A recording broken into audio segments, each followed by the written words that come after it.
नमस्कार। Good evening प्यारे साथियों, कैसे हैं आप सभी। उम्मीद करती हूँ सभी प्यारे साथी एकदम मस्त शानदार जिंदाबाद जबरदस्त होंगे। मैं वर्षा आप सभी का स्वागत करती हूँ आपके अपने प्यारे परिवार रोजगार वेत अंकित एप्लीकेशन पर।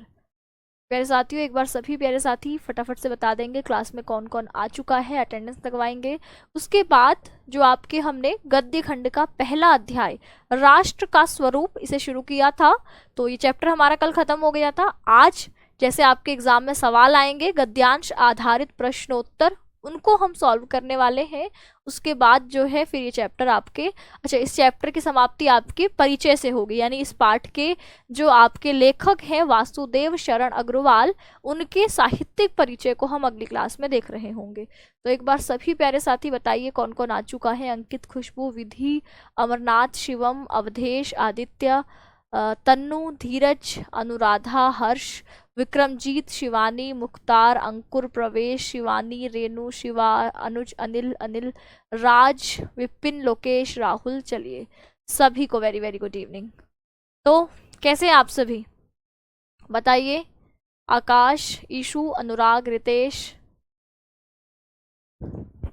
सचिन, विजय, कपिल, सुरेंद्र, बढ़िया है सभी। चलिए बहुत बढ़िया। तो आपका आज के बाद आपकी क्लास सीधे मंडे को होगी। कल मेरी मैराथन है और सैटरडे संडे ऑफ ही रहता है, तो इसके बाद सीधे क्लास कब होगी, मंडे को होगी। ठीक है, मंडे को हम साहित्यिक परिचय देख रहे होंगे वासुदेव शरण अग्रवाल जी का, और आज हम इसके गद्यांश आधारित प्रश्नोत्तरों को शुरू करेंगे। गद्यांश आधारित प्रश्नोत्तर जो कि आपके 10 नंबर में पूछे जाते हैं।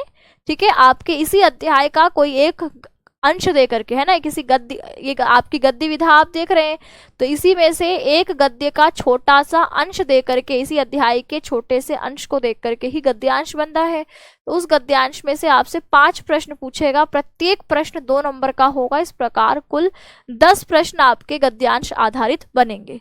ठीक है, तो आज हम इसके गद्यांश आधारित प्रश्नोत्तरों को समझेंगे। राष्ट्र का स्वरूप में 3 महत्वपूर्ण चीजें। राष्ट्र का स्वरूप किन 3 चीजों से मिलकर बनता है, एक बार कमेंट सेक्शन में बता दीजिए सभी।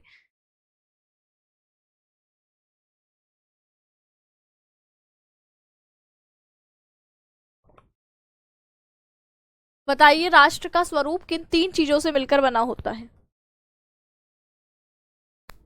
बिहार बोर्ड के बच्चों को अभी क्लास नहीं लेनी है हिंदी की। ठीक है, बिहार बोर्ड का सिलेबस नहीं है, ये यूपी बोर्ड के हिंदी का सिलेबस है।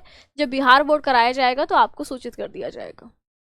ठीक है, राष्ट्र का स्वरूप किन 3 चीजों से मिलकर बना होता है बताइए। हमारे अध्याय का नाम है राष्ट्र का स्वरूप।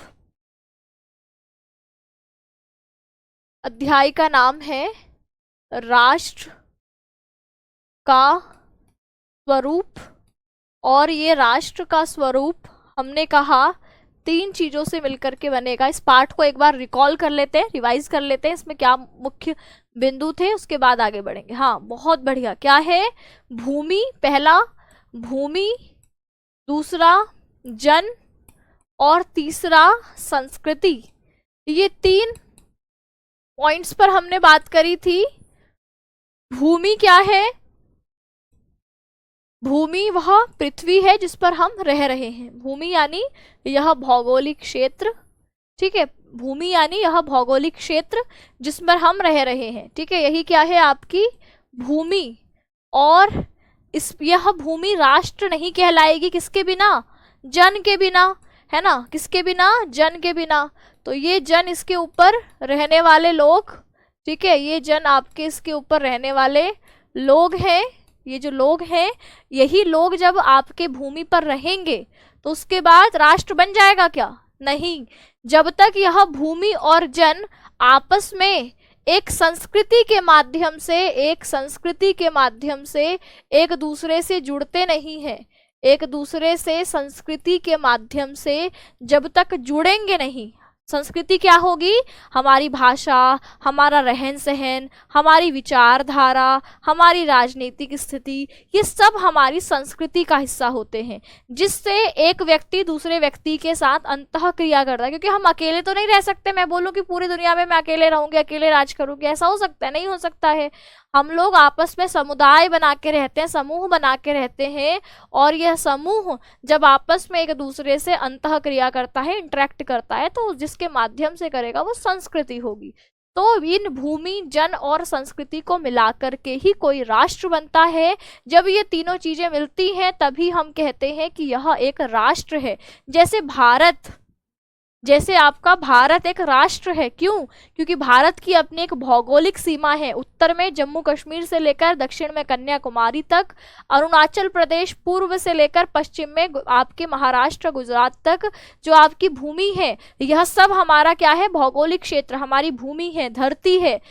हमारे पहाड़, नदियां, पर्वत, इस क्षेत्र में जो भी आएंगे वो हमारा है ना। हमारा यानी किसका? इसमें निवास करने वाले लोगों का है। और ये लोग आपस में एक दूसरे के साथ मिलजुल करके इन वस्तुओं का उपभोग करते हैं, इनका प्रयोग करते हैं। और जब आपस में मिलजुल के रहेंगे तो यानी ये संस्कृति से एक दूसरे से जुड़े हुए हैं। तो इस प्रकार पूरा एक राष्ट्र बनता है। अब जब हमें राष्ट्र का विकास करना होगा, राष्ट्र को उन्नति, अब यहाँ पर इन तीनों के माध्यम से राष्ट्र के उन्नति की बात कही गई है। किसकी बात कही गई है? राष्ट्र की उन्नति, राष्ट्र की उन्नति यानी उसको आगे बढ़ाने की बात कही गई है कि यह कोई भी राष्ट्र कब आगे बढ़ सकता है, कब उन्नति कर सकता है? जब इसमें जो भूमि है, इसके तत्वों से इस पर रहने वाले जो जन है वह जागरूकता के साथ भूमि को समझें, इसका अध्ययन करें, इसकी खोजबीन करें। जब आसपास की एक एक वस्तु से, हमारे पास पहाड़, पर्वत, नदियां, भौगोलिक स्थिति हमारी क्या है, इससे जब हम परिचित होंगे तभी इनका प्रयोग हम एक सही तरीके से चेतनता के साथ इनका प्रयोग कर पाएंगे। और उसके बाद भूमि को ही हम पृथ्वी, है ना, इस नाम से जानते हैं। पृथ्वी, धरती सब इसी के नाम आए थे। हम भूमि को पृथ्वी भी कहते हैं, हम इसको धरती भी कहते हैं। यह किसके नाम है? यह इसी के नाम है। ठीक है। जन यानी मनुष्य जो इस पर रह रहा है। एक जन, एक व्यक्ति का कर्तव्य बताया गया था कि व्यक्ति इस भूमि को अपनी माता के रूप में देखे, क्योंकि जब वह माता के रूप में इसको देखेगा तभी यह संबंध एक सकारात्मक संबंध होगा। इसके प्रति श्रद्धा, समर्पण, त्याग की भावना भूमि के प्रति पैदा होगी। और यही भावना किसी भी राष्ट्र के विकास के लिए बहुत जरूरी है। अगर यह भावना ना हो इन दोनों के बीच तो ऐसे में आपकी भूमि को नष्ट होते या इसको खत्म होते टाइम नहीं लगेगा, और जो राष्ट्र होगा वो बहुत विकसित नहीं हो पाएगा। यहाँ पर ऐसी राष्ट्र भावना खोखली होगी जब भूमि के प्रति मातृवत आपका सम्मान ना हो। इसीलिए हम इसको मातृभूमि कहते हैं। और फिर आपस में कहा कि भूमि और जन से भी राष्ट्र नहीं बनता, ये आपस में एक दूसरे के साथ जिससे बंधे रहते हैं वह संस्कृति होती है। और संस्कृति जो है आपकी, जो हम अपने पूर्वज कहें तो संस्कृति एक दिन में हमने नहीं बनाई। संस्कृति आपकी, हमारे पूर्वज यानी आपके जो इससे पिछली पीढ़ी के लोग थे तब से संस्कृति चली आ रही है। उन्होंने अनेक खोजें करी और अंत में कहा था कि हमारे जो लोकगीत है, हमारा जो साहित्य है, हमारी जो कलाएं हैं, इसके माध्यम से हमारी संस्कृति प्रकट होती है, हमारी अभिव्यक्ति प्रकट होती है। और एक सकारात्मक संस्कृति के द्वारा ही किसी राष्ट्र का विकास हो सकता है। तो हम अपने पूर्वजों के द्वारा किए गए खोजों को, है ना, उन्होंने जो इतने अभाव में इतनी बड़ी बड़ी खोजें कर ली थी, उसको हम गौरवता के साथ धारण करें, उनके तेज से अपने भावी पीढ़ी को सिखाएं कि हमारे जो आपके पूर्वज थे उन्होंने बिना किसी सहायक उपकरणों के या सुविधाओं के इतनी बड़ी बड़ी खोजें करी हैं। तो उससे वह सीखेंगे और जो कमियां वहां रह गई थी उनको हम भार के स्वरूप ना लेकर के आगे उसको खुद कर सुधार कर काम करेंगे। ऐसी संस्कृति जब होगी तो अपने आप कोई भी राष्ट्र प्रगति के पथ पर अग्रसर होगा। ये हमारे इस पूरे पाठ का सार था। चलिए, तो अब हम आ जाते हैं गद्यांश आधारित प्रश्नोत्तर पर, ठीक है, जहां से आपके सवाल बनते हैं। अब बताइए, अब आ जाए सवालों पर। साहिल, शिवम, मोनू कह रहे मैम समझ में नहीं आ रहा। अब ये बता दीजिए क्या समझ में नहीं आ रहा। ठीक है, अध्याय है भूमि, जन और संस्कृति। ठीक है, राष्ट्र का स्वरूप इस आपके अध्याय का नाम है, जो कि एक निबंध है। ठीक है, निबंध यानी अच्छी प्रकार से बंधा हुआ, जहां पर लेखक के अपने क्या विचार हैं किसी राष्ट्र के स्वरूप के बारे में, उसको ही बताया गया है। अब आप लोग बताइए कि आप लोगों के क्या डाउट्स हैं, उसके बाद आगे बढ़ेंगे। और किसी को भी साथ भी ऐसा हुआ है कि समझ में ना आया हो?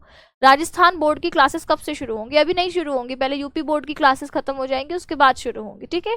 और सूचित कर दिया जाएगा आपकी जब भी शुरू होंगी। किसका मैराथन लोगे? भाई मैराथन जो है वो आपकी सीटेट की है, आप लोगों की नहीं है, ठीक है। सीटेट का एग्जाम अभी आ रहा है, तो कल सुबह 10 बजे से सीटेट की मैराथन है, जो कि लगभग आपके 7-8 घंटे चलेगी। तो इसलिए कल आपकी क्लास नहीं होगी। और सैटरडे संडे तो मैंने आपको बोल ही रखा है कि सैटरडे संडे में क्लास नहीं लेती हूँ, तो मंडे को होगी इसके बाद क्लास, ठीक है। चलिए, तो अब यहाँ पर एग्जाम में जैसे आपके गद्यांश पूछा जाएगा, इसको देख लेते हैं। जैसे एक गद्यांश आपका ये देख लीजिए, ठीक है। यह क्या है? भूमि, भूमि पर बसने वाला जन और जन की संस्कृति, इन तीनों के सम्मिलन से राष्ट्र का स्वरूप बनता है। भूमि का निर्माण देवों ने किया है, वह अनंत काल से है। उसके भौतिक रूप, सौंदर्य और समृद्धि के प्रति सचेत होना हमारा आवश्यक कर्तव्य है। भूमि के पार्थिव स्वरूप के प्रति हम जितने अधिक जागरूक होंगे, उतनी ही हमारी राष्ट्रीयता बलवती हो सकेगी। यह पृथ्वी सच्चे अर्थों में समस्त राष्ट्रीय विचारधाराओं की जननी है। जो राष्ट्रीय पृथ्वी के साथ नहीं जुड़ी, वह निर्मूल होती है। राष्ट्रीयता की जड़ें पृथ्वी में जितनी गहरी होंगी, उतना ही राष्ट्रीय भावों का अंकुर पल्लवित होगा। इसलिए पृथ्वी के भौतिक स्वरूप को आद्योपांत जानकारी प्राप्त करना, उसकी सुंदरता, उपयोगिता और महिमा को पहचानना आवश्यक धर्म है। तो ये आपका एक गद्यांश है, देख लेते हैं जिसमें सवाल कैसे पूछे गए हैं, ठीक है। जिसमें सवाल आपके कैसे पूछे गए हैं, तो आपके संदर्भ, एक तो आपसे पूछा जाता है कई बार संदर्भ, है ना, संदर्भ आपके पूछा जाता है। संदर्भ ज्यादातर वैसे काव्य में पूछा जाता है। जैसे प्रस्तुत गद्यांश संदर्भ अगर पूछा जाएगा तो आप क्या लिखेंगे कि प्रस्तुत गद्यांश हमारी पाठ्य पुस्तक गद्य गरिमा में संकलित डॉक्टर वासुदेव शरण अग्रवाल द्वारा लिखित राष्ट्र का स्वरूप नामक पाठ से उद्धरित है या अवतरित है या लिया गया है। प्रस्तुत गद्यांश हमारी पाठ्य पुस्तक के राष्ट्र का स्वरूप नामक पाठ से लिया गया है, ये इसका संदर्भ हो गया। प्रसंग क्या है? प्रसंग क्या होता है? पहले तो संदर्भ समझेंगे। संदर्भ में हम ये बताते हैं कि यह जो हम पढ़ रहे हैं, यह कहाँ से लिया गया है। जैसे मैं आपको कोई श्रीमद् भगवत गीता का श्लोक बताऊं, पढ़ाऊं, सुनाऊं, है ना, तो मैं कहूंगी कि ये श्लोक इस अध्याय का 8वां श्लोक है, तो यह क्या हो गया? इसका रेफरेंस, संदर्भ, ठीक है। जैसे आप आओ, ठीक है, आप यहाँ मिलने आओ, तो आपका संदर्भ क्या होगा कि आप कहाँ से आए हो, कौन से जिले से आए हो, आपके गाँव का नाम क्या है, ठीक है। यह क्या है? आपका संदर्भ। ऐसे ही यह जो गद्यांश लिया गया है, ये कहाँ से उद्धरित है?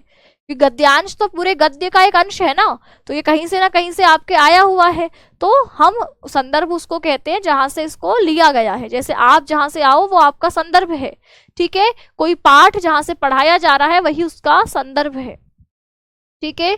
अब यहाँ पर संदर्भ हमने देख लिया। अब प्रसंग क्या है?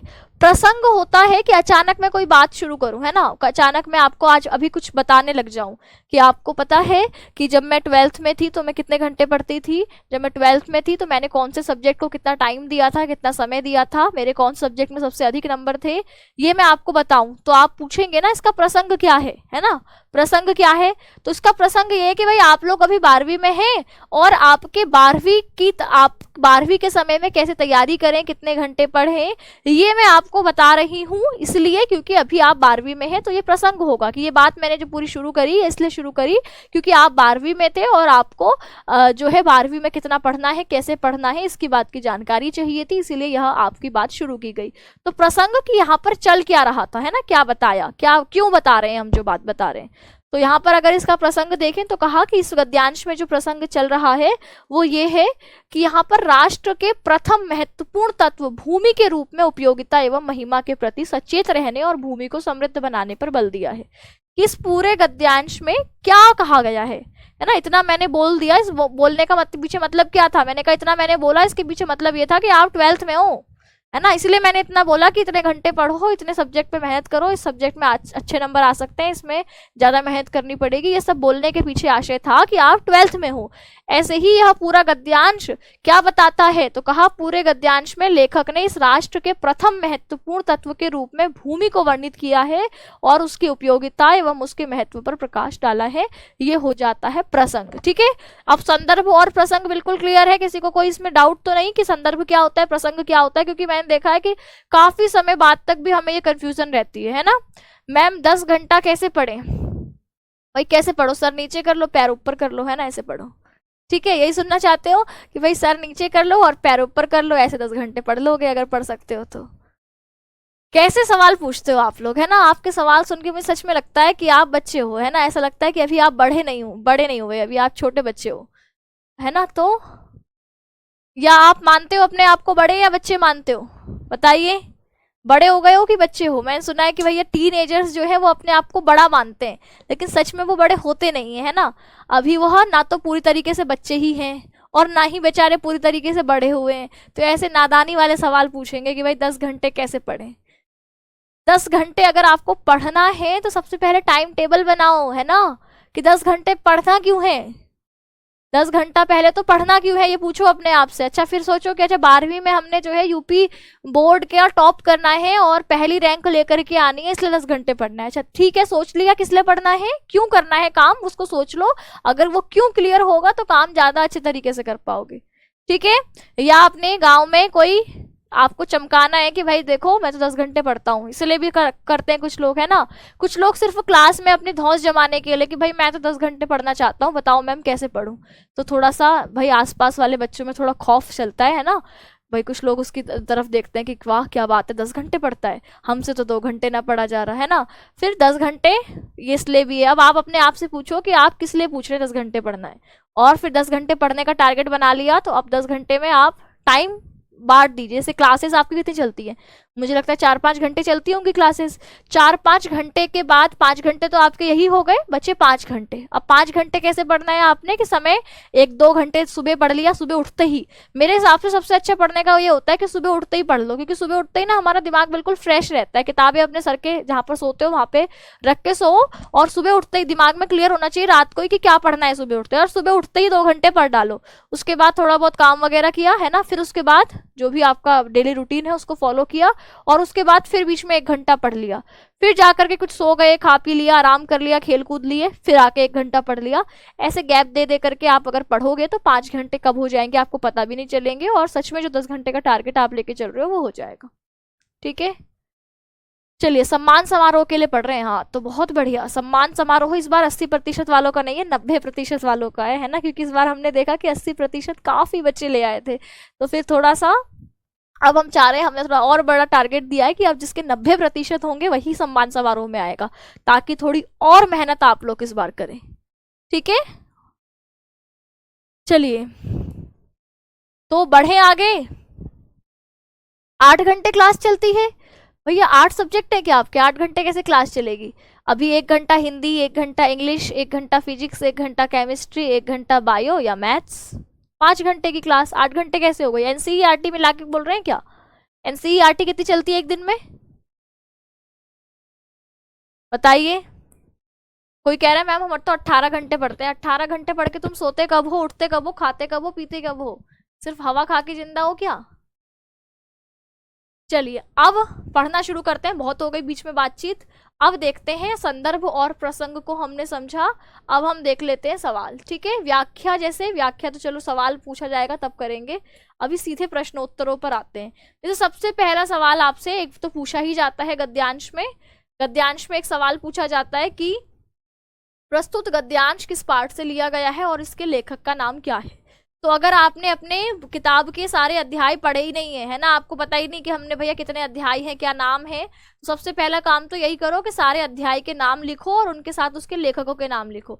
और सिर्फ इतने से काम नहीं चलेगा, वो पूरा चैप्टर एक बार पढ़ा जरूर हो, ताकि पेपर में पूछा जाए तो आपको पता चल जाए कि अच्छा ये तो इस पाठ में था, अच्छा ये तो इस पाठ में था। इसके लिए सबसे पहले सारे पाठ पढ़ने पड़ेंगे। ठीक है, तो यहाँ पर लिखा है कि प्रस्तुत गद्यांश किस पाठ से लिया गया है तथा इसके लेखक कौन है। ठीक है, 3 घंटे चलती है आप लोगों की एनसीईआरटी, तो इस प्रकार 5-3 8 घंटे हो जाते हैं। भाई 8 घंटे सच में बहुत ज्यादा वाला समय होता है ना, तो थोड़ा सा आप मैनेज करिए। 8 घंटे बहुत है, तो आपको मुझे लगता है 8 घंटे अगर आपकी क्लासेस चलती है तो आप 3 घंटे निकाल पाते होंगे, फिर उसके अलावा पढ़ने के 3 घंटे, वो भी समय कहाँ मिलता होगा। अभी तो स्कूल की छुट्टियां चल रही होंगी तो फिर भी 3 घंटे मिल जाएंगे, लेकिन स्कूल खुल जाएंगे तो फिर तो 3 घंटे नहीं निकाल पाएंगे, आप 2 घंटे ही पढ़ पाएंगे। लेकिन ये मैं आपको विश्वास दिला सकती हूँ कि अगर 8 घंटे आप इधर क्लासेस कर रहे हैं तो आपको फिर खुद से पढ़ने की बहुत जरूरत नहीं पड़ती है। 1-1.5 घंटा आप पढ़ते हैं खुद से तो काफी हो जाता है, क्योंकि सब कुछ ही क्लास में करवा दिया जाता है। अभी एक बार ये क्लासेस चलेंगी, कोर्स खत्म करके रिवीजन चलेगा, रिवीजन के बाद फिर मैराथन क्लासेस चलेंगी, फिर आपकी मॉडल सीरीज चलेंगी, तो वो सब कुछ इतनी बार रिवाइज होगा कि आप सिर्फ मात्र क्लास ही देख लेते तो पूरा हो जाता है। ठीक है, तो बहुत घबराने की जरूरत नहीं है। 1-2 घंटे अभी छुट्टियां चल रही हैं स्कूल की, तो 2-3 घंटे पढ़ लीजिए, खुद से रिवाइज कर लीजिए, एक बार सारे पीडीएफ खोल करके एक बार पढ़ लीजिए क्विक तरीके से। बाकी क्लास में ही सारी चीजें टीचर्स करा देंगे, तो अलग से बहुत पढ़ने की आपको जरूरत नहीं पड़ेगी। ठीक है, चलिए, तो कहा कि प्रस्तुत गद्यांश किस पाठ से लिया गया है तथा इसके लेखक कौन है, तो आप लिखेंगे कि प्रस्तुत गद्यांश हमारे राष्ट्र का स्वरूप इस पाठ से लिया गया है तथा इसके लेखक कौन है, वासुदेव शरण अग्रवाल है। ठीक है, आगे बढ़ते हैं। अगला सवाल है हमारे पास, हमारी राष्ट्रीयता बलवती हो सकेगी, इस पंक्ति का आशय स्पष्ट कीजिए। ठीक है, अगला सवाल क्या है। अच्छा, बीच के सवाल गायब हो गए, एक के बाद सीधे चौथा सवाल आ गया। तीसरा, चौथा और पांचवा, दूसरा सवाल गायब है ना। तो यहाँ पर ये तीसरा सवाल है, का नंबर चेंज करते हैं सबसे पहले। तो ये सवाल नंबर है 3। ठीक है, अब बीच में एक 2 सवाल था जो कि था रेखांकित अंश की व्याख्या कीजिए। रेखांकित अंश देख लीजिए, ये रहा। ठीक है, रेखांकित अंश की व्याख्या करिए, एक सवाल होता है आपका। अब रेखांकित अंश क्या है इस पूरे गद्यांश में, यहाँ से रेखांकित अंश है कि यह पृथ्वी सच्चे अर्थों में समस्त राष्ट्रीय विचारधाराओं की जननी है। जो राष्ट्रीयता पृथ्वी के साथ नहीं जुड़ी वह निर्मूल हो जाती है। राष्ट्रीयता की जड़ें पृथ्वी में जितनी गहरी होंगी उतना ही राष्ट्रीय भावों का अंकुर पल्लवित होगा। ठीक है, तो आपको इस रेखांकित अंश की व्याख्या करना, ये आपका दूसरा सवाल है। तो इसकी व्याख्या कैसे करते हैं, तो आप व्याख्या करते हैं कि प्रस्तुत पंक्तियों के माध्यम से लेखक कहता है कि जो पृथ्वी है, जो भूमि है, वह सच्चे अर्थों में समस्त राष्ट्रीय विचारधाराओं की जननी है। क्योंकि जब हम अपनी इस भूमि को माता के रूप में देखते हैं तो हमारे मन में जो भाव जागते हैं वह राष्ट्रीयता के होते हैं, इसीलिए यह राष्ट्रीय विचारधाराओं की जननी कहलाती है। और अगर राष्ट्रीयता के विचार मन में नहीं है, है ना, अगर राष्ट्रीयता पृथ्वी के साथ नहीं जुड़ी है, मातृभूमि के साथ नहीं जुड़ी है, आप सिर्फ कहते हैं कि मैं देश से प्यार करता हूं, लेकिन उस देश में आपकी धरती, आपकी पृथ्वी, इसके संसाधन, आपके नदी, आपके पहाड़, आपके पर्वत, आपके खेत, आपके वृक्ष, आपके जंगल, ये शामिल नहीं है, तो वह राष्ट्रीयता कैसी है, कहा वह निर्मूल है, जड़ नहीं है उस राष्ट्रीयता का। आप देश से प्यार करते हैं लेकिन आपको देश में जंगलों की परवाह नहीं है, आपको इसकी नदियों की परवाह नहीं है, इसके पहाड़ों की परवाह नहीं है, इसके पर्यावरण की परवाह नहीं है, तो आप क्या खाक देश से प्यार करते हैं। तो यही कहा कि समस्त राष्ट्रीय विचारधाराओं की जननी यह पृथ्वी है। आप पृथ्वी को माता रूप में देखेंगे तो अपने आप जो ये आपकी राष्ट्रीयता की भावना है ये उतनी ही बलवान होगी। और अगर यह राष्ट्रीयता पृथ्वी के साथ नहीं जुड़ी तो यह निर्मूल है, यानी जड़ रहित है, कोई इसका आधार नहीं है, यह बिल्कुल खोखली है। लिखा कि अगर यह राष्ट्रीयता की जड़ें पृथ्वी से जुड़ी हैं, है ना, पृथ्वी से जुड़ी हैं, भूमि से जुड़ी हैं, भूमि की महत्वता को आप समझ पा रहे हैं, तो जितना ज्यादा इसकी जड़ें पृथ्वी में होंगी उतनी ही आपकी जो ये राष्ट्रीयता की भावना है उतनी ही बलवान होगी। जितना मजबूत मेरा माता के साथ संबंध होगा उतना ही गहरा हम लोगों में एक दूसरे के प्रति सम्मान, त्याग, समर्पण, ये वाली भावना होगी। और जितना आपका यह संबंध खोखला होगा, गहरा नहीं होगा, तो यह जो समर्पण, त्याग की भावना है वह उतनी ही कमजोर होगी। इसलिए राष्ट्रीयता की जड़ें पृथ्वी में गहरी होनी जरूरी है ताकि यह जो संबंध बने वह बहुत गहरा बने और राष्ट्रीय भावों का अंकुर पल्लवित हो, यानी जो राष्ट्रीयता के भाव, समर्पण के भाव, त्याग के भाव मन में आ रहे हैं, जितना मजबूत ये संबंध होगा उतनी ज्यादा मैं इसके प्रति समर्पित होंगी, है ना। जितना ज्यादा मैं जिससे प्यार करती हूँ, अगर वो मुसीबत में है तो उसको बचाने के लिए मैं एक पल भी नहीं सोचूंगी, बिना सोचे मैं उसकी मदद के लिए या उसको फायदा पहुंचाने के लिए मैं कूद पड़ूंगी, है ना। अगर मुझे अपनी जान दे करके भी उसका फायदा करना पड़े तो मैं करूंगी। तो राष्ट्रीय भावों का अंकुर तभी पुष्पित पल्लवित होगा, यानी ये भावनाएं तभी उतनी मजबूत बनेंगी जब इनकी जड़ें, राष्ट्रीयता की जड़ें इस पृथ्वी के साथ जुड़ी होंगी, इस मातृभूमि के साथ जुड़ी होंगी। यह इनका आशय है। कुछ इस पूरे गद्यांश की व्याख्या है, इसी में से थोड़ा सा अंश हम लिख सकते हैं। जैसे इसका अंश यहाँ से शुरू होगा कि हमारी समस्त राष्ट्रीय विचारधाराओं की जननी वस्तुतः यह पृथ्वी ही है, और कोई भी राष्ट्रीयता यदि अपनी भूमि से नहीं जुड़ी तो वह क्या है, बिल्कुल निर्मूल है। तो किसी भी राष्ट्र की राष्ट्रीयता की जड़ें जितनी अधिक पृथ्वी से जुड़ी होंगी, उस राष्ट्र की राष्ट्रीयता की भावनाओं का अंकुर, बीज उतना ही अधिक फले फूलेगा। कहने का आशय यह है कि यदि हमें अपनी जन्मभूमि से लगाव नहीं है, उसके प्रति प्रेम नहीं है, तो हमारे अंदर राष्ट्रीयता की भावना कभी दृढ़ ही नहीं होगी। हमें अपने देश की धरती से प्रेम रखना चाहिए, ये हमारी इसकी व्याख्या हो जाएगी, है ना। और यदि हमारे अंदर राष्ट्र के प्रति लगाव है, हम उससे प्यार करते हैं, तो हमें अनिवार्य रूप से अपनी जन्मभूमि के प्रति भी लगाव होगा। अगर हम राष्ट्र से प्यार करते हैं तो उसमें भूमि अपने आप, जन्मभूमि अपने आप शामिल हो जाएगी। अन्यथा अगर यह भावना नहीं है तो राष्ट्रीयता की भावना कैसी है, आपकी खोखली है। ठीक है। लेखक का मानना है कि पृथ्वी अर्थात जन्मभूमि को आरंभ से अंत तक जानकारी प्राप्त करना है। बस यहीं तक इसकी व्याख्या होगी रेखांकित अंश की। उसके बाद तो ये आपकी बाकी पंक्तियों का भाव स्पष्ट कर रखा है। अब आ जाते हैं तीसरे सवाल पर। दो सवाल हो गए, एक तो राष्ट्रीयता की भावना, ठीक है, और दूसरा आपके लेखक ने संस्कृति को जीवन विटप का पुष्प क्यों कहा है। बताइए आप, जीवन विटप का पुष्प क्यों कहा है संस्कृति को? क्योंकि संस्कृति के माध्यम से ही जो जीवन है वो फलता फूलता है। ठीक है। जैसे आपकी संस्कृति की जड़ें जितनी मजबूत होती हैं, जितनी गहरी होती हैं, जितने परस्पर लोगों को एक दूसरे से बांधती हैं, उतना ही जो इसका फल फूल है, यानी मनुष्य का जो जीवन है, उतना ही फलता फूलता है। अगर यह संस्कृति नकारात्मक हो, जैसे मैंने कहा था मुझे भय बना रहे कि कब मेरे को पीछे से आके कोई हमला कर दे, तो यह नकारात्मक संस्कृति है। ठीक है। यहाँ मेरा जीवन बहुत दीर्घ नहीं होगा, है ना, जीवन सुखमय नहीं होगा, मैं हमेशा एक भय में जीऊंगी। और ऐसे ही अगर हमारे लोगों का समूह है कि जहाँ हम परस्पर एक दूसरे पर विश्वास नहीं करते, एक दूसरे से प्यार नहीं करते, एक दूसरे का सहयोग नहीं करते, तो यह नकारात्मक है और इससे जीवन का जो पुष्प है वो बहुत दूर तक खिलेगा नहीं, है ना, जीवन का पुष्प पल्लवित नहीं होगा। इसीलिए यहाँ पर संस्कृति को विटप का पुष्प कहा गया है। ठीक है। चलिए, अब है हमारी राष्ट्रीयता बलवती हो सकेगी, पंक्ति का आशय स्पष्ट कीजिए। अगला सवाल क्या है? सबसे पहला सवाल कि इस गद्यांश का पाठ और इस गद्यांश के पाठ का और लेखक का नाम बताइए। दूसरा, इसकी व्याख्या हमने देखी, रेखांकित अंश की व्याख्या। तीसरा क्या है आपका? तीसरा है कि हमारी राष्ट्रीयता बलवती हो सकेगी, इस पंक्ति से क्या आशय है? इसका आशय क्या है कि हमारी राष्ट्रीयता बलवती हो सकेगी, यानी राष्ट्र के प्रति जो भावना है ना, कहा कि हम पृथ्वी के गौरवपूर्ण अस्तित्व के प्रति जितना अधिक सचेत रहेंगे, इसके गौरवपूर्ण अस्तित्व यानी कि हमें ये समझ आ जाए जब कि हम पृथ्वी के बिना हम खोखले हैं। अगर इस पृथ्वी को कुछ हो जाता है, पृथ्वी यानी यहाँ की भूमि को, अगर हमारी मिट्टी जो है फसल उगाना बंद कर दे, ठीक है, ये नदियां हमें जल देना बंद कर दे, जो वृक्ष जहां से हम फल फूल तोड़ते हैं ये वृक्ष फल फूल ना उगाएं, जो वायु जिसमें हम सांस ले रहे हैं ये आपकी जीने लायक ना हो, ठीक है, पर्वत से पानी निकलना बंद हो जाए, तो क्या हम बच पाएंगे? नहीं बच पाएंगे। और जब हमें ये समझ में आ जाएगा कि ये पृथ्वी हमें तमाम तरह के संसाधन दे रही है, इसके अस्तित्व के प्रति हम सचेत हो जाएंगे कि पृथ्वी को किन चीजों से नुकसान होता है, किन चीजों से पृथ्वी का अस्तित्व खतरे में पड़ सकता है, और पृथ्वी हमसे जुड़ी हुई है, हम पृथ्वी की वजह से ही जीवित हैं, और अगर हम पृथ्वी जीवित नहीं रहेगी तो हमारा अस्तित्व भी खतरे में आ जाएगा। अगर हम ऐसा सचेत होकर के, चेतनता के साथ, बुद्धि के साथ, ज्ञान के साथ इस बात को समझ लें, तो उतना ही अधिक हमारी राष्ट्रीयता बलवती होने की संभावना होगी। यानी राष्ट्र के प्रति जो हमारी भावना है समर्पण की, त्याग की, वह उतनी ही बलवान होगी, उतनी ही मजबूत होगी। क्योंकि अब पृथ्वी हमारी माता है, हमें पता है कि यह हमारी जरूरतों को पूरा कर रही है, तो जो अब राष्ट्रीय भावना होगी वो पहले से अधिक मजबूत, समर्पण, त्याग वाली होगी।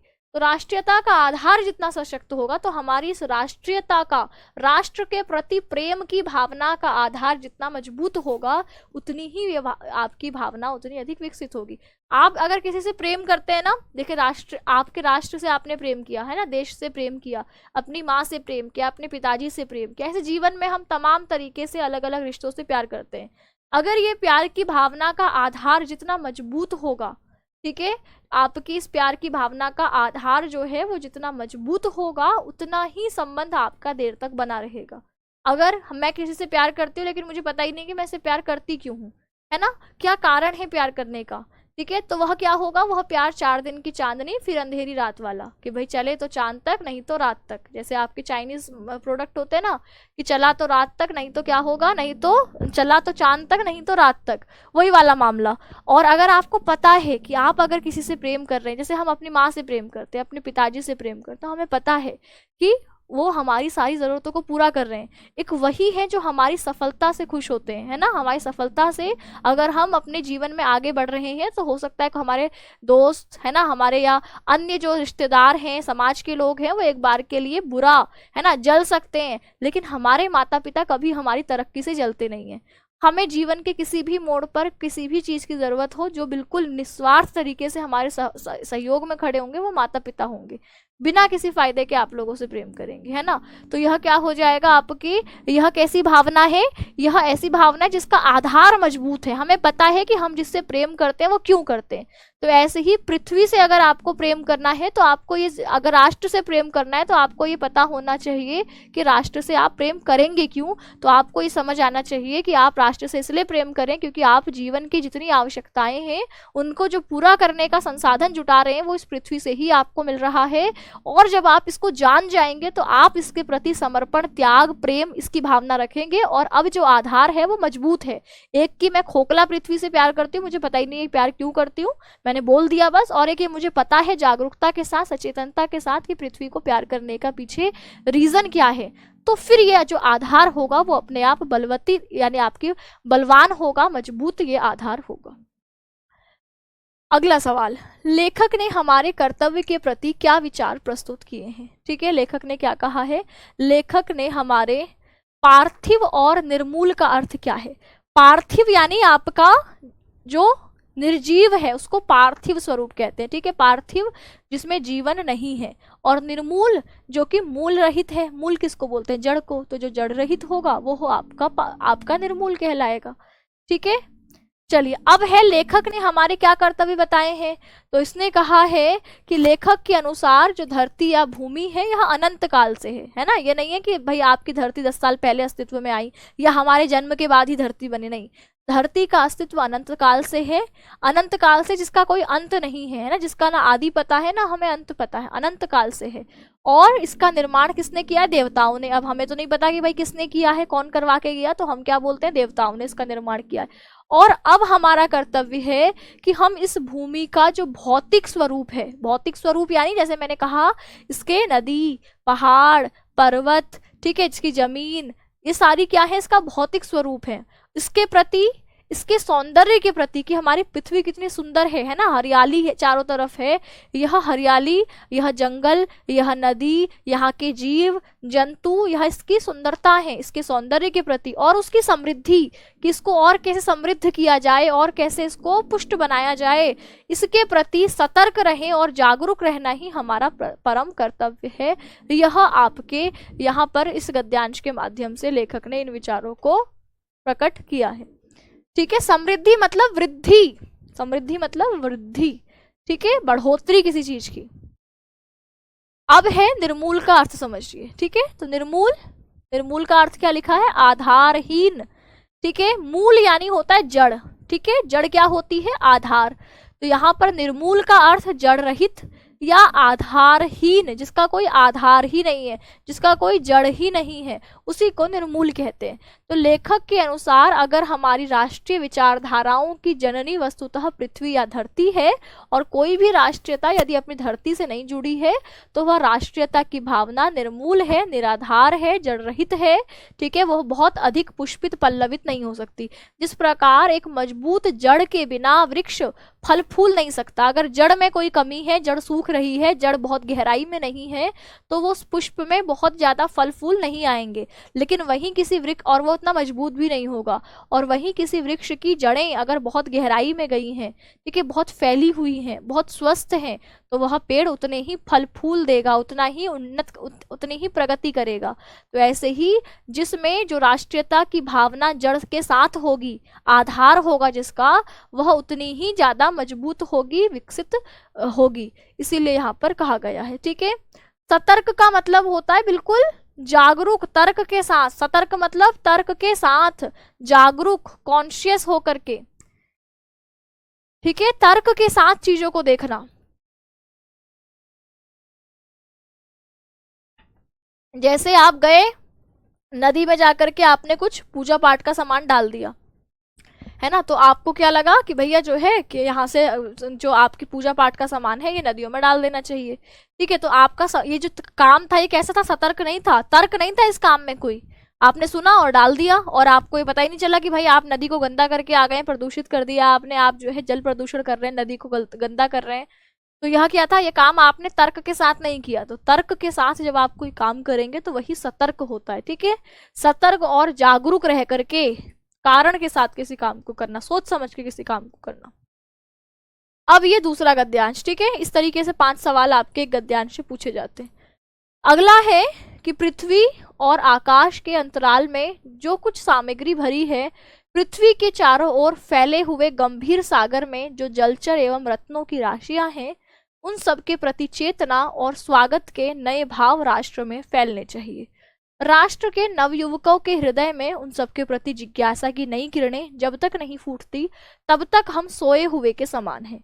विज्ञान और उद्यम दोनों को मिलाकर राष्ट्र के भौतिक स्वरूप का एक नया ठाट खड़ा करना है। यह कार्य प्रसन्नता, उत्साह और अथक परिश्रम के द्वारा नित्य आगे बढ़ाना चाहिए।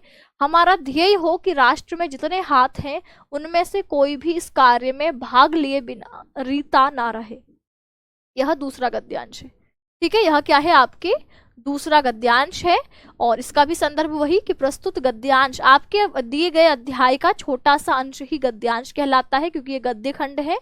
और इसका संदर्भ है कि प्रस्तुत गद्यांश आपकी पाठ्य पुस्तक गद्य गरिमा में संकलित डॉक्टर वासुदेव शरण अग्रवाल द्वारा लिखित आपके राष्ट्र का स्वरूप इस पाठ से लिया गया है। ठीक है, आपके आगे लिखा है प्रसंग इसका कि इसमें क्या बात कही गई है। तो कहा, प्रस्तुत गद्यांश में लेखक ने राष्ट्रीय चेतना की जागृति में भौतिक ज्ञान विज्ञान के महत्व का स्पष्ट किया है।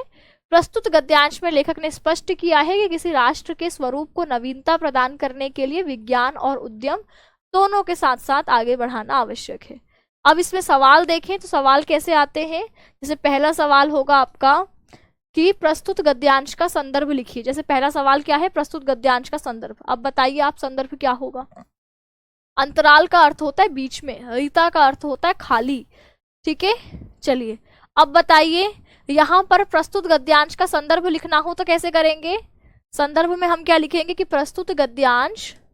ठीक है, मेरे साथ लिखिए कॉपी पेन में कि प्रस्तुत गद्यांश हमारी पाठ्य पुस्तक, प्रस्तुत गद्यांश हमारी पाठ्य पुस्तक। ठीक है, प्रस्तुत गद्यांश हमारी पाठ्य पुस्तक गद्य गरिमा में संकलित, गद्य गरिमा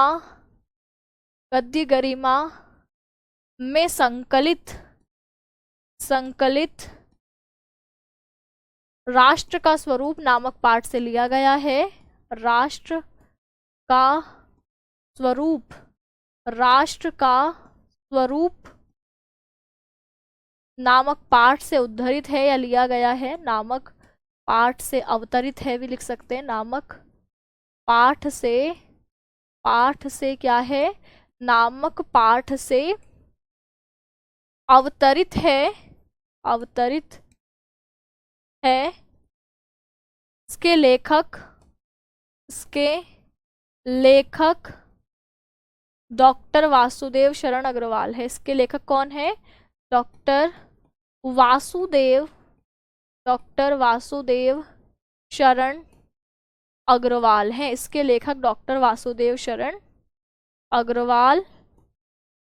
ठीक है, इसके लेखक कौन है? डॉक्टर वासुदेव शरण अग्रवाल है। ठीक है, तो ये हो गया आपका कि प्रस्तुत गद्यांश हमारी पाठ्य पुस्तक गद्य गरिमा में संकलित राष्ट्र का स्वरूप नामक पाठ से अवतरित है। इसके लेखक डॉक्टर वासुदेव शरण अग्रवाल है। ये क्या है? संदर्भ।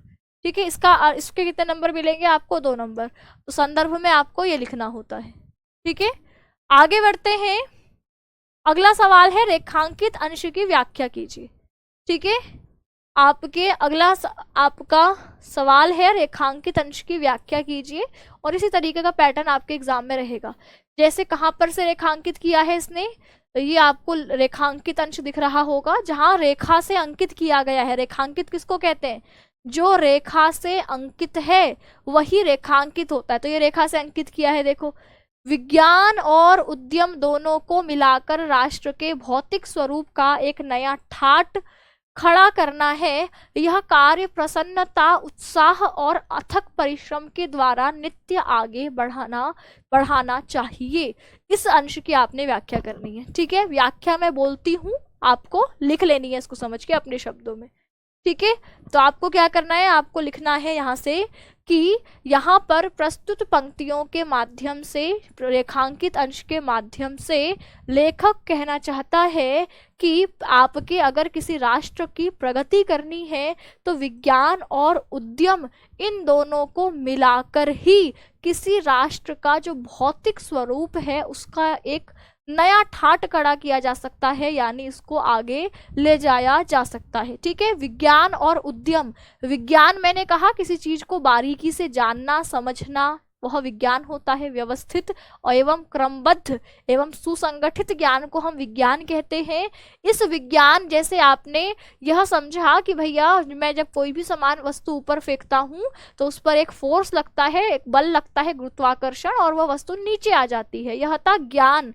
अब इस ज्ञान का प्रयोग करके कोई ऐसी चीज बनाई जाए, जैसे आपने फिसलने वाले झूले देखे हैं ना, फिसलने वाले झूले जहां पर आप ऐसे चलते हैं और नीचे फिसलते हुए आते हैं ना, तो वह क्या है? वह इस गुरुत्वाकर्षण के बल पर काम करता है।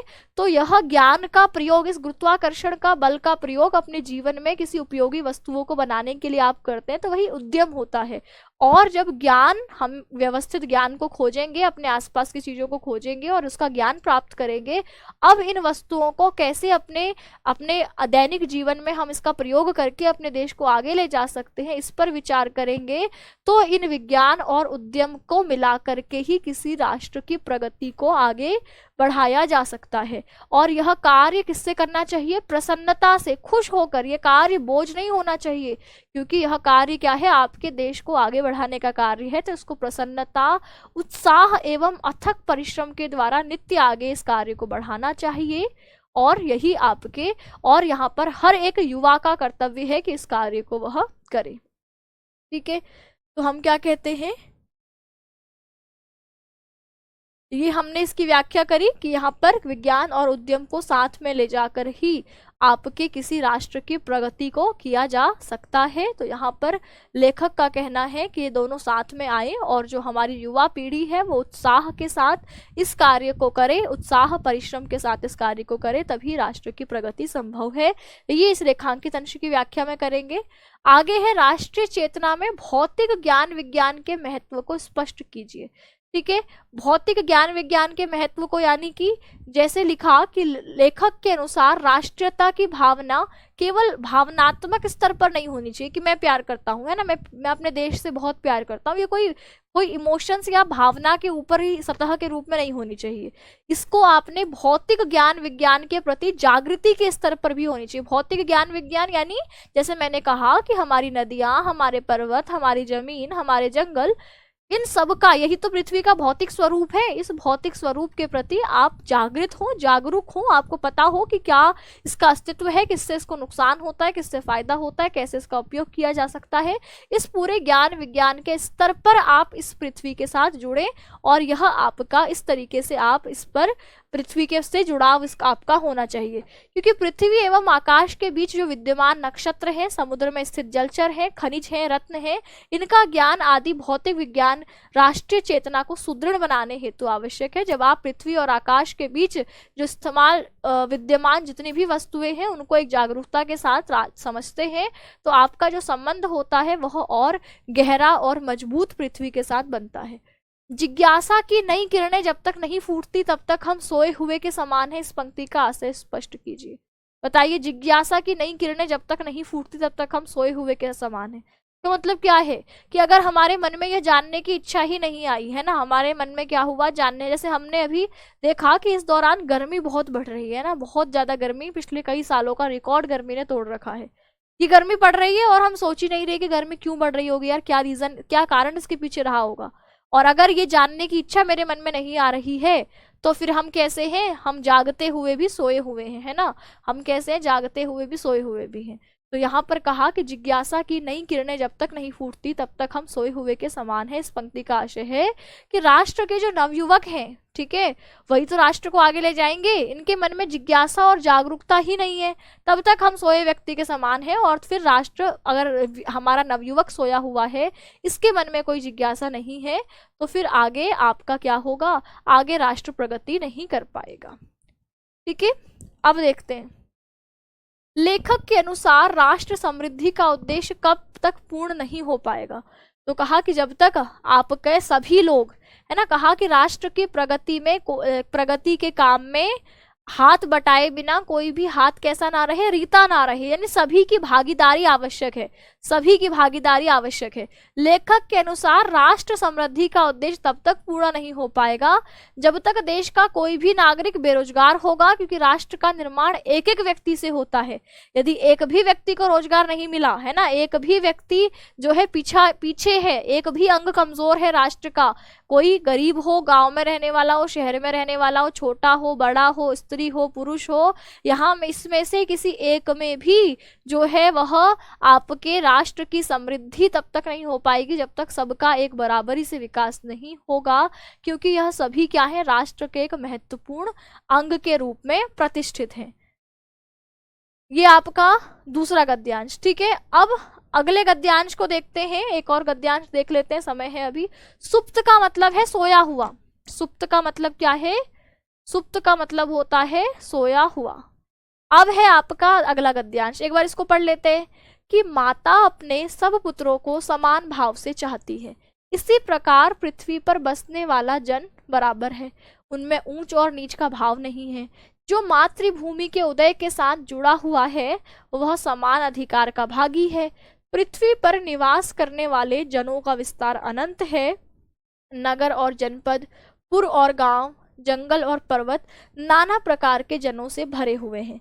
ये जन अनेक प्रकार की भाषाएं बोलने वाले, अनेक धर्मों को मानने वाले हैं, फिर भी ये मातृभूमि के पुत्र हैं और इस कारण उनका सौहार्द भाव अखंड है।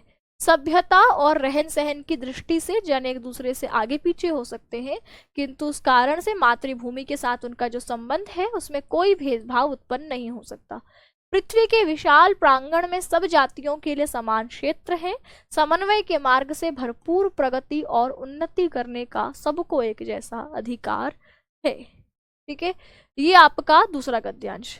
ठीक है, अब हमें क्या करना है, इस गद्यांश के बाद एक बार इसके सवालों को देख लेते हैं। संदर्भ और प्रसंग आपको पता ही है कि हमारी पाठ्य पुस्तक गद्य गरिमा में संकलित डॉक्टर वासुदेव शरण अग्रवाल द्वारा लिखित राष्ट्र का स्वरूप नामक निबंध से उद्धृत है। गद्यांश में लेखक ने राष्ट्र के विभिन्न महत्वपूर्ण अंगों का विवेचन किया है। यह स्पष्ट किया है कि समानता का व्यवहार करते हुए हमें अपनी धरती माता की निस्वार्थ भाव सेवा करनी चाहिए। समानता होनी चाहिए सब में, यही कहा ना, इसमें कोई यहाँ पर मातृभूमि के लिए सभी समान है, चाहे कोई अमीर हो, गरीब हो, बूढ़ा हो, जवान हो, ठीक है, कैसा भी हो, माता के लिए वो सब कुछ समान है। तो फिर आपके इस पर रहने वाले जन का भी कर्तव्य है कि वह समानता के साथ एक दूसरे के साथ मिलजुल करके इसके संसाधनों का प्रयोग करें और आगे बढ़े। तो यहाँ पर अब इसके सवाल देखिए अगर, तो जैसे पहला सवाल था कि प्रस्तुत गद्यांश का संदर्भ लिखिए, तो संदर्भ यहाँ पर लिखा है आपका, ये 2 नंबर में आपका पहला सवाल हो गया। दूसरा सवाल है रेखांकित अंश की व्याख्या कीजिए। तो व्याख्या, रेखांकित अंश क्या है, इसकी व्याख्या करते चलिए। रेखांकित अंश है कि माता अपने पुत्रों को समान भाव से चाहती है, इसी प्रकार पृथ्वी पर बसने वाले जन बराबर हैं, उनमें ऊंच नीच का भाव नहीं है। तो हम कहेंगे जिस प्रकार प्रस्तुत पंक्तियों के माध्यम से कवि कहना चाहता है कि जिस प्रकार माता के लिए उसके सभी पुत्र समान होते हैं, वह सभी को एक रूप से प्यार करती है, उसी प्रकार जो हमारी मातृभूमि पृथ्वी है उस पर रहने वाले सभी लोग आपके एक समान हैं, और मातृभूमि का अपनी संतान के प्रति या उस पर रहने वाले मनुष्यों के प्रति किसी भी तरीके का ऊंच नीच का या असमानता का भाव नहीं है। मातृभूमि के संसाधनों पर सबका एक अधिकार है, एक समान अधिकार है। ठीक है, कोई ऐसा नहीं है कि कोई कहे कि इसका संसाधन मैं ज्यादा प्रयोग करूंगा, है ना, मैं बड़ा हूं, मैं छोटा हूं, ऐसा कुछ नहीं है। सभी एक समान रूप से इसके अधिकारी हैं और एक समान रूप से ही इसकी रक्षा के कर्तव्य भी सभी का है। तो यह समानता के भाव को इन रेखांकित पंक्तियों में प्रकट किया गया है। आगे लिखा है प्रगति और उन्नति करने का सबको एक जैसा अधिकार है। इस पंक्ति का आशय क्या है? तो इसने कहा कि इसका आशय है कि समाज में अमीर हो, गरीब हो, गांव का हो, शहर का हो, सभी को समान अधिकार है आगे बढ़ने के। कहा प्रस्तुत पंक्ति का आशय है कि व्यक्ति अमीर हो या गरीब, प्रगतिशील हो यानी प्रगति के पथ पर आगे बढ़ रहा हो, या कोई पिछड़ा हुआ व्यक्ति हो, है ना, बिल्कुल उसको कुछ पता ही नहीं दिन दुनिया का, सभी में मातृभूमि के लिए समान प्रेम भाव होता है और संसार के समस्त प्राणियों को प्रगति एवं उन्नति करने के लिए मातृभूमि समान अवसर प्रदान करती है। ये नहीं कि अमीर व्यक्ति कुछ मांगेगा तो उसको जल्दी मिल जाएगा, गरीब व्यक्ति मांगेगा तो नहीं मिलेगा, नहीं, ऐसा भेदभाव मातृभूमि या पृथ्वी नहीं करती। तो कहा इनको समान अवसर देती है। इनकी समन्वय की भावना ही राष्ट्र की उन्नति एवं प्रगति का आधार होती है। अब इनके समन्वय की भावना यानी एक दूसरे से तालमेल बिठा करने की जो भावना है, एक दूसरे के साथ समन्वय बिठा करके ये एक राष्ट्र का हिस्सा बनते हैं, तभी कोई देश आगे बढ़ता है और यही प्रगति का आधार होता है। ठीक है, आगे बढ़ते हैं। अगला सवाल, गद्यांश में मातृभूमि की सीमाओं को अनंत क्यों कहा गया है? ठीक है, गद्यांश में मातृभूमि की सीमाओं को अनंत क्यों कहा गया है? तो उत्तर है कि गद्यांश में मातृभूमि की सीमाओं को अनंत इसलिए कहा गया है क्योंकि इसके निवासी अनेक नगरों में, शहरों में, जनपदों में, गांवों में, जंगलों में, पर्वतों में बसे हुए हैं और अलग अलग स्थानों पर रहने के कारण व्यक्तियों की अलग अलग भाषाएं हैं, खान पान है, धर्म है, जाति है, परंतु वे सभी एक समान धरती माता के पित्र हैं। इसीलिए इनकी सीमाओं को अनंत कहा गया है क्योंकि सब भिन्न भिन्न स्थानों में भिन्न भिन्न संस्कृतियों को धारण करने वाले हैं। प्रस्तुत गद्यांश के माध्यम से आपको क्या संदेश मिलता है? तो लिखा, प्रस्तुत गद्यांश में लेखक ने राष्ट्र के विभिन्न महत्वपूर्ण अंगों का विवेचन करते हुए हमें संदेश दिया है कि समानता का व्यवहार करते हुए हमें अपनी धरती माता की निस्वार्थ भावना से सेवा करनी चाहिए। यह संदेश हमें इस गद्यांश से मिलता है। ठीक है, चलिए, तो अब आपका समय हो चला है और जैसा मैंने आपसे कहा, ये चैप्टर आपका गद्य खंड का पहला अध्याय था, राष्ट्र का स्वरूप, जो कि डॉक्टर वासुदेव शरण अग्रवाल जी के द्वारा लिखा हुआ एक निबंध है, जो कि राष्ट्र के 3 अंग भूमि, जन और संस्कृति, इनके समन्वय करते हुए आगे देश की प्रगति की, राष्ट्र की प्रगति की बात करता है। इसमें इन तीनों ही अंगों को विस्तार से समझाते हैं, बताते हैं। यहाँ से हमारे 10 नंबर के गद्यांश आधारित प्रश्नोत्तर कैसे आएंगे इसको आपने समझा। अब वासुदेव शरण अग्रवाल का साहित्यिक परिचय इस बारे में अभी कंप्लीट कब होगा? जब हमें पढ़ने का तरीका यही है, पहले पाठ पढ़ो, गद्यांश आधारित प्रश्नोत्तर करो, उसके बाद क्या करो, आपके लेखक का साहित्यिक परिचय करो। ठीक है, अब हम सीधे सोमवार को मिलेंगे क्योंकि कल मैराथन है और सैटरडे संडे में क्लास नहीं लेती, तो आपकी सोमवार को क्लास होगी, वही समय सोमवार को होगी। अब 2 दिन छुट्टी रहेगी। ठीक है, सोमवार को शाम 4 बजे आपकी क्लास होगी। सोमवार को शाम 4 बजे मिलते हैं, सोमवार को शाम 4 बजे मिलेंगे और इस दिन जो है आपके पूरे यहाँ पर इसको वासुदेव शरण अग्रवाल के साहित्यिक परिचय को करेंगे। तब तक आप जो अभी तक पढ़ा है उसको रिवाइज कर लीजिए और जैसे हमने संस्कृत के 3 चैप्टर समाप्त कर लिए हैं, ये इसके भी, गद्य के भी 2-3 चैप्टर समाप्त करके पद्य की तरफ चलेंगे। ठीक है, और व्याकरण भी फिर उसी क्रम से शुरू करेंगे। तो आज की क्लास को मैं यहीं ख़त्म करती हूँ। मिलूंगी आपसे सीधे मंडे को शाम 4 बजे। तब तक के लिए सभी प्यारे साथियों को नमस्कार, धन्यवाद।